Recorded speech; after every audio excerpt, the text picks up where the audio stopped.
आता इंटरॅक्ट या शब्दाचा अर्थ समजून घेऊया. सर्वप्रथम मराठी अर्थ. परस्पर संवाद साधणे किंवा एकमेकांशी संपर्क करणे. इंटरॅक्ट हा शब्द वर्ब म्हणून वापरला जातो. मराठीत समजून घ्या. इंटरॅक्ट म्हणजे इतर लोकांशी किंवा वस्तूंशी बोलणे किंवा परस्पर प्रभाव टाकणे. इंग्लिश मीनिंग: टू कम्युनिकेट और वर्क टुगेदर विथ अदर्स.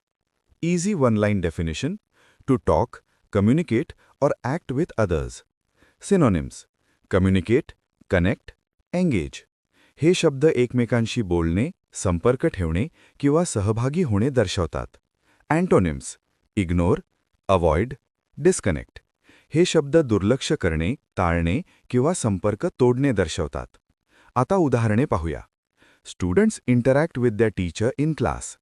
विद्यार्थी वर्गात शिक्षकांशी संवाद साधतात. इथे इंटरॅक्ट म्हणजे एकमेकांशी बोलणे किंवा संवाद साधणे. आता मित्रांनो, थोडा विचार करा. व्हिडिओ थांबवा आणि खालील प्रश्नाचे उत्तर कॉमेंटमध्ये लिहा. संवाद साधणे, choose the correct English word.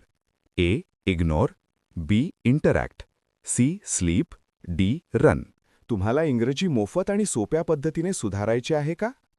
नियम अकॅडमीचा बेसिक इंग्लिश व्होकॅब्युलरी आणि ग्रामर कोर्स पूर्णपणे मोफत जॉईन करा. आत्ताच हा नंबर नियम अकॅडमी इंग्लिश नावाने सेव्ह करा. 9270275060. नंतर व्हॉट्सॲपवर हॅलो सर असा मेसेज पाठवा. दररोज व्हिडिओ प्लस MCQ सराव मिळवा. नंबर सेव्ह केल्यावरच लिंक उघडतील.